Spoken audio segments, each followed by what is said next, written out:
Ginger. Hey, Ginger, it's Jay. Hey. The music documentary Beware of Mr. Baker tells the story of how American writer and director Jay Bulger travelled to South Africa to meet the legendary British drummer Ginger Baker, who first made a name for himself in the 1960s. Bulger was obsessed with Baker and was convinced his story needed to be told. Mr. Baker, nice to finally meet you.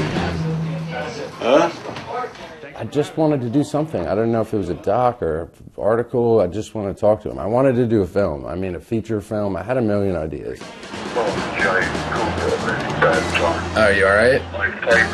I called him, and the first thing that came to mind was to tell him that I write for Rolling Stone, which wasn't true at the time. But, you know, I eventually did write it for Rolling Stone, so it kind of worked out. But I called him, and he was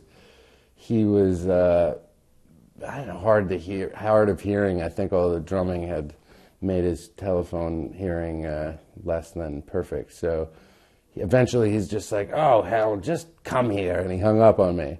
And I was like, come to South Africa. Okay, so I borrowed all this money, and I just kind of showed up unannounced of sorts at his door and was like, I'm here.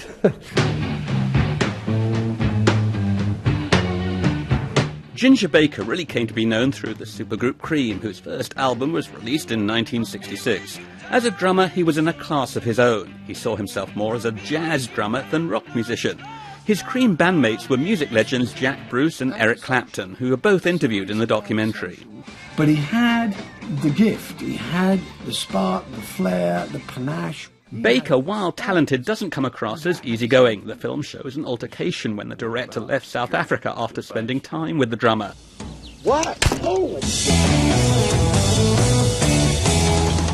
When he broke my nose with a cane on my last day of filming, I thought, okay, that was really interesting, and it was action-worthy, and it was bombastic, and just this, I don't know, it was this moment that I felt was worthy of exploring. I think, as you see in the movie, he has real trouble having ongoing friendships with friends, family,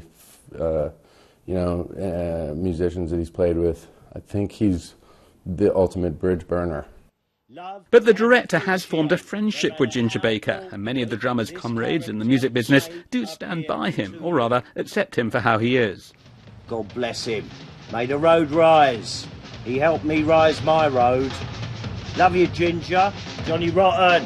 What Jay Bulger has put together is a very honest picture of the 73-year-old musician. It's a film that Ginger Baker has seen.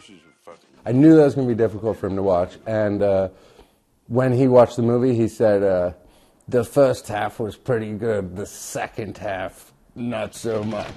He's moved around the world, getting thrown out of every country. He's a rogue. He's a lovable rogue. Do you see him ultimately as an inspirational figure?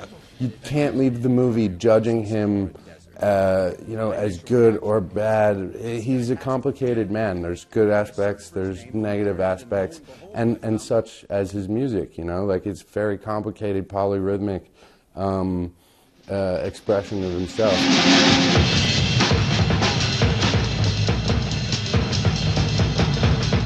This is a film that relies on a rich selection of interviewees and some strong archival footage to create a truly engaging music documentary.